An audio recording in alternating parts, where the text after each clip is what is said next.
کوئی شکر کی پٹی بھی باندھ نہیں چاہتا. حضرت ایوب 18 سال بیمار رہے. زوجہ کہنے لگی دعا کر لو, تو آپ فرمانے لگے بی بی سے کہ صحت کتنی دیر رہی؟ اس نے کہا 60 سال. تو آپ فرمانے لگے ذرا بیماری کو بھی 60 سال گزر لینے دو, پھر دعا بھی کر لیں. یہ دعا کی, اللہ یہ لفظ کہے, اللہ نے صحت دے دی, تندرستی آ گئی. ایک دن گھر میں بیٹھے بیٹھے زوجہ کہنے لگی کہ ایوب یہ بتاؤ دکھ اچھے کہ سکھ؟ آپ فرمانے لگے سارے دن ہی اللہ کے ہیں, پر دکھ بڑے اچھے تھے. مجھ سے پوچھو تو دکھ بڑے اچھے تھے. کہا کس طرح؟ تو حضرت ایوب فرمانے لگے جب میں بیمار تھا تو 24 گھنٹے میں ایک دفعہ میرا رب میرا حال پوچھا کرتا تھا. ایک دفعہ میرا اللہ پوچھتا تھا ایوب تیرا حال کیا ہے؟ فرماتے ہیں 12 گھنٹے تو لذت ہی رہتی تھی کہ میرے رب نے میرا حال پوچھ لیا ہے, اور اگلے 12 گھنٹے میں انتظار کرتا تھا مالک حال دوبارہ کب پوچھے گا. فرمانے لگے اب صحت تو ہو گئی ہے, پر اب میرا رب میرا حال تو نہیں نہ پوچھتا. بھائی مشکلات جو ہوتی ہیں وہ تو تجھے سجا دیتی ہیں, سوار دیتی ہیں. تجھے یاد آتا ہے کوئی اپنا, جب تجھے درد ہوتی ہے نا, تکلیف ہوتی ہے, پھر تیرا دل کرتا ہے کوئی کندھا ملے جہاں میں سر رکھ کے رہوں. پھر اسی لیے تو کسی درویش سے کسی نے پوچھا تھا اپنا کون ہوتا ہے؟ تو کہا جو تجھے دکھ کے وقت یاد آئے وہ تیرا اپنا ہے. جو تجھے عین آزمائش کے وقت یاد آئے اور تجھے اس کا نمبر فوراً تیرے موبائل پہ چلنے لگے, وہ تیرا اپنا سجن ہے جس کو تو دکھ کے وقت یاد کرے. تو بھائی مشکلات کے بعد جو اللہ آسانی دیتا ہے. حضرت ابراہیم کو آگ میں بھی پھینکا گیا, حضرت ابراہیم علیہ السلام کو ستایا بھی گیا, نکالا بھی گیا, لیکن جب ان مشکلات سے گزرے تو میرا رب فرماتا ہے وَإِذِ ابْتَلَىٰ إِبْرَاهِيمَ رَبُّهُ بِكَلِمَاتٍ فَأَتَمَّهُنَّ قَالَ إِنِّي جَاعِلُكَ لِلنَّاسِ إِمَامًا. کہا جب ابراہیم پورے اترے تو پھر ہم نے انہیں امام بنا دیا. یا اللہ کس طرح کی امامت دی؟ فرمایا میں نے اتنی اعلیٰ شان عطا کی ہے کہ اپنے لاڈلے رسول کو جناب ابراہیم کی نسل میں پیدا فرما دیا ہے. میں نے مصطفیٰ کو ان کی نسل میں پیدا کر دیا, قیامت تک کے لیے ان کا وقار بڑھا دیا. اللہم صلی علی محمد وعلی آل محمد کما صلیت علی ابراہیم وعلی آل ابراہیم. ان کی عظمت بڑھا دی, اس لیے کہ جب وہ آزمائش سے گزر کر کے آئے پھر جو آسانی دی. میرے نبی پاک صلی اللہ علیہ وسلم نے دین ابراہیمی کی بہت ساری چیزوں کو رکھا, کہا میں ملت ابراہیمی پہ ہوں.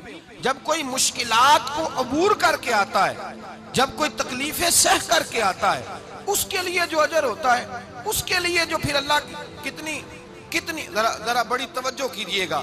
لوگ سمجھتے ہیں فلاں آدمی مشکل میں ہے تو شاید مشکل میں ہی رہے گا, فلاں آزمائش میں ہے تو شاید میرا اللہ فرماتا ہے ایک مشکل دے کے میں 2 آسانیاں بھی دوں گا.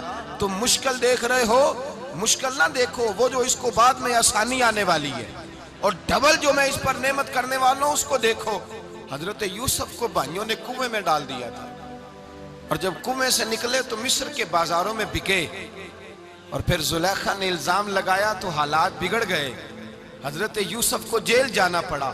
کتنی کٹھن زندگی تھی, لیکن میرے مالک کو کچھ اور ہی منظور تھا. کنویں میں گرنے والے, بازار میں بکنے والے, جیل میں جانے والے, الزام لینے والے جناب یوسف کو رب کریم نے اسی مصر کا بادشاہ بنا دیا. اللہ پاک نے اسی مصر کا حکمران بنا دیا. یاری تیری سونا پر ازمیشاں تیریاں اگ, اے سونا پرکھیا جاوند آئی پہلو نال اگاں دے لگ. اس کے لیے تھوڑا سا جتن کرنا پڑتا, تھوڑے کٹھن حالات سے گزرنا پڑتا, تھوڑی آزمائشوں کا روپ دیکھنا پڑتا. ہم چاہتے ہیں کہ ہمیں چھیڑے کوئی نہ کوئی تکلیف نہ آئے, کوئی آزمائش. یہ ہو نہیں سکتا میرے بھائی, نامی کوئی بغیر مشقت نہیں ہوا. 100 بار جب عقیق کٹا تب جا کر نگی ہوا. ہم چاہتے ہیں کہ ہمیں کچھ بھی دقت نہ آئے, مشکلات نہ آئے, اور مشکلات تو انسان کو سنوارتی ہیں بھائی, وہ تو نکھارتی ہیں. کبھی پوچھا کرو جا کر کے کسی گندم کے دانے سے کہ تو کہاں سے ہو کے آیا ہے, کہاں سے نکل کے آیا ہے, تو وہ بتلائے گا کہ بڑے مشکل مراحل سے گزرا ہوں, اور پھر اللہ نے مجھے طاقت دی ہے کہ میں انسان کے وجود کا حصہ بناؤں. تو بھائی کٹھن مراحل, آزمائشیں, تکلیفیں, یہ انسان کو بڑا انسان بنا دیتی ہیں. یہ اس کے لیے ترقیوں کا پیش خیمہ ہوتی ہیں. ہمارے جوان پریشان ہو جاتے ہیں, عورتیں خاص کر کے اس بات پہ توجہ کریں, وہ بڑی جلدی غم لے جاتی ہیں. وہ کہتی ہیں جانے میرا کچھ ہوگا ہی نہیں, جانے میرا کچھ ہو ہی نہیں سکتا. میرے بھائی درجنوں اور بیسیوں لوگ ایسے ہیں جن کی اولادیں نہیں تھی, لیکن نام ان کا ان سے بھی زیادہ ہے جو بڑے بڑے صاحب اولاد. حضرت خواجہ معین الدین اجمیری کو جانتے ہیں آپ لوگ؟ نہیں، جو جانتے ہیں وہ بولیں جانتے ہیں جی؟ لو جی کافی سارے جانتے ہیں، تھوڑے جی رہ گئے نا۔ جانتے ہیں نا خواجہ صاحب کو؟ ان کے کسی بیٹے کو جانتے ہوں؟ نہیں جانتے، نہیں جانتے، نہیں جانتے آپ ان کے بیٹے کو۔ حضرت خواجہ معین الدین اجمیری رحمت اللہ تعالیٰ علیہ کے بیٹے کو نہیں جانتے، لیکن ویسے آپ ہندوستان میں کسی آدمی کو چھیڑ کے دیکھیں وہ کہے گا میں خواجہ صاحب کا روحانی بیٹا ہوں، میں اولاد۔ حضرت غوث اعظم رضی اللہ تعالیٰ عنہ کی اولاد کو کم لوگ جانتے ہیں، لیکن آپ ویسے کسی کو پوچھ کے دیکھیں 11ویں والا پیر کون ہوتا ہے، ہر آدمی ہاتھ اٹھا کے بتائے گا خدا کے فضل سے ہم پر ہے سایہ غوث اعظم کا، ہمیں دونوں جہاں میں ہے سہارا غوث اعظم۔ لوگ جھوم کے بتلائیں۔ میرے بھائی یہاں لوگ پریشان ہو جاتے ہیں کہ اولاد ہوگی تو یہ ہوگا، فلاں ہوگا تو یہ ہوگا۔ بھائی ایسی کوئی بات نہیں، میرے پاس پیسے ہوتے تو میرا ابا بیماری سے فوت نہ ہوتا۔ جو مالدار ہوتے ہیں تو کیا وہ بچ جاتے ہیں؟ حضرت اسرائیل انہیں چھوڑ جاتے ہیں؟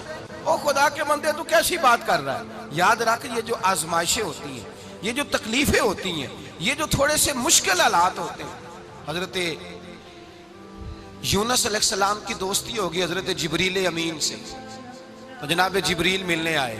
حضرت یونس علیہ السلام فرمانے لگے جبریل میرا دل کرتا ہے مجھے اس بندے کی ملاقات کرا جو اللہ کا سب سے زیادہ عبادت گزار بندہ ہے۔ حضرت جبریل امین لے گئے دور دور فلسطین کے علاقے میں، اور لے جا کر ایک بندے سے ملاقات کرائی جس کی دونوں آنکھیں بھی کوئی نہیں تھی، دونوں بازو بھی کوئی نہیں تھی، دونوں پیر بھی کوئی نہیں تھی، اور اس بندے کی زبان پر لفظ بڑا کیا جاری تھے، یا اللہ تیرا شکر ہے، یا اللہ تیرا، بول کے کہیے یا اللہ تیرا، اے اللہ تیرا شکر ہے۔ شکر شکر کر رہا تھا۔ حضرت جناب سیدنا یونس علیہ السلام کہنے لگے میں نے تجھے عبادت گزار کو ملانے کو کہا تھا، تو کہاں لے آیا؟ حضرت جبریل کہنے لگے یا یونس، یہ ہر چیز جانے کے باوجود اپنے رب کی رضا پہ راضی ہے۔ اس وقت دنیا میں نبیوں کے بعد جس سے اللہ سب سے زیادہ پیار کر رہا ہے وہ یہی بندہ ہے، یہ اپنے رب کی رضا پہ راضی ہے۔ اے تن میرا کنگی ہووے تے میں زلف سجن دی باواں، تے پوش میرے دی جتی بن جائے تے میں یار دی قدمی آواں، مارو مارو مینو مار مکاؤ کوئی عذر نہ پیش لے آواں، تے جے سونا ہی میرے دکھ وچ راضی، جے سونا ہی میرے دکھ وچ راضی، جے سونا ہی میرے دکھ وچ راضی، تے میں سکھ نو چلے ڈاواں۔ مانا کہ جب اس حال میں راضی ہے تو بس ٹھیک ہو گیا، ٹھیک ہو گیا۔ وصل اچھا ہے نہ فراق اچھا ہے، بس جس حال میں محبوب رکھے وہی حال اچھا ہے۔ بس جس حال میں انہوں نے رکھا بات ٹھیک ہو گئی۔ اس میں اب انسان شکوہ کرتے پھرے کہ یہ کس طرح ہے وہ کس طرح، اپنے آپ کو مطمئن رکھا ہے۔ مشکل کے بعد جو آسانی حال، حضرت لقمان حکیم، ان کے نام پر قرآن مجید کی پوری سورت ہے۔ حضرت لقمان حکیم علیہ رحمہ آپ اپنے بیٹے کو نصیحت کر رہے تھے، کہنے لگے بیٹا کو مشکل آئے تو گھبرانا نہیں، کوئی مشکل آئے تو کرے بیٹوں کو سمجھ آ جائے کہ مشکل آئے تو، سمجھ آ رہی ہے بات کی، مشکل آئے تو۔ اور کیا خوبصورت جملے، بیٹے کو بٹھا کے کہتے ہیں بیٹا چھوٹی مشکل آئے گی تو اللہ بڑی مشکلات آسان کر دے گا، سمجھو چھوٹی مشکلات آئیں تو اللہ نے بڑی مشکلیں اس نے آسان کر دی۔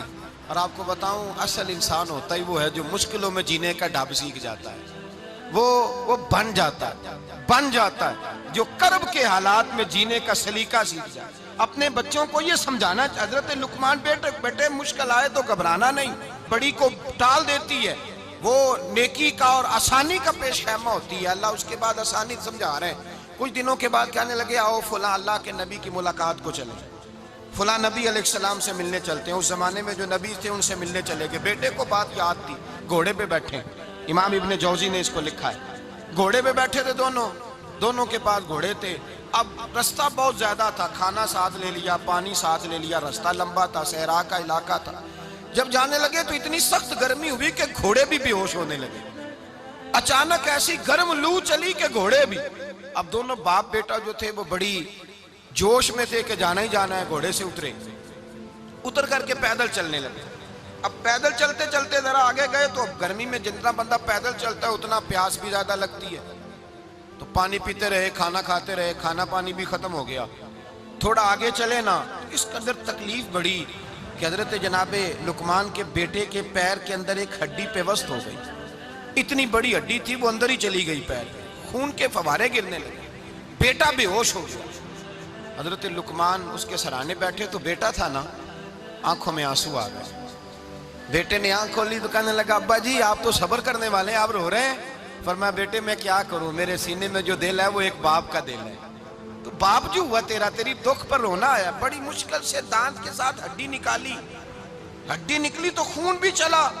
صاحب زیادہ کہنے لگا حضور آپ نے تو کہا تھا ہر مشکل کے بعد آسانی ہوتی ہے، اور چھوٹی مشکل دے کے اللہ بڑی سے بچا لیتا ہے، تو ہم تو اچھے کام چلے تھے، مشکل پہ مشکل، مشکل پہ مشکل، یہ کیا ہے؟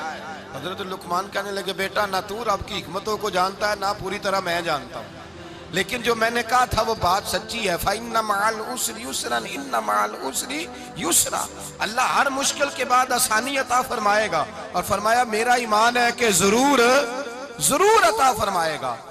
یہ بات کہہ رہے تھے کہ سامنے سے دھواں اٹھا، اتنا سخت دھواں اٹھا کہ آپ نے سوچا شاید وہاں بادیا وہاں جاتے، وہاں چلنے لگے تو پیچھے سے کسی نے آواز دی ٹھہر جاؤ، رکو، وہیں رک گئے۔ تھوڑی دیر گزری تو کہا رک جاؤ، جب رکے تو ایک بولنے والا بولا، کہنے لگا تمہارے لیے تھوڑی دیر کے بعد جانوروں کا بندوبست کر دیا جائے گا، کھانے کا بھی بندوبست ہو جائے گا، بچے کا پیر بھی صحیح ہو جائے گا، چلے جانا لیکن ذرا ٹھہرو۔ حضرت لقمان کہنے لگے بولنے والے تو کون ہے؟ تو کہنے لگے میں اللہ کا فرشتہ ہوں، میں اللہ کا فرشتہ ہوں۔ کہا اللہ کے فرشتے اور یہ سارا کچھ کیا ہے؟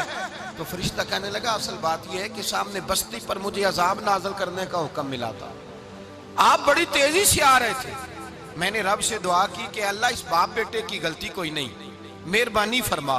رب نے پہلے آپ کو صحرا میں الجھایا، پھر میری دعا کی برکت سے آپ کے گھوڑے ٹھہر گئے، پھر میری دعا کی برکت سے آپ کا پانی ختم ہوا، پھر میری دعا کی برکت سے آپ کے بیٹے کو زخم آیا، پھر میری دعا کی برکت سے سامنے سے دھواں اٹھا۔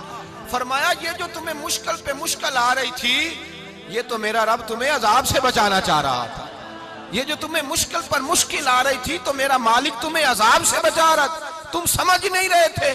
حضرت لقمان نے بیٹے کی طرف دیکھا تو بیٹے کہنے لگے ابا جی بات بالکل سچی ہے، افضل الذکر لا الہ الا لا الہ الا، اور پھر پڑھنے لگے حسبنا اللہ و نعم الوکیل نعم المولا و نعم النصیر۔ یہ ورد ہونے لگے۔ بھائی جب تجھے مشکل آتی ہے، آزمائش آتی ہے، تو اس وقت سمجھتا ہے پتہ نہیں میرے ساتھ کیا بننے لگا ہے۔ اللہ تبارک و تعالیٰ چھوٹی مشکل دے کے تجھے بڑی سے محفوظ رکھتا ہے، چھوٹی بیماری دے کے تجھے بڑی سے محفوظ رکھتا ہے۔ بلکہ میں ایک دفعہ ایک تکلیف میں، ایک آزمائش میں مبتلا ہو گیا، تو میں نے اپنے حضرت سے کہا کہ حضور سارے دکھ کٹھے ہی آ گئے، کیا کیا جائے؟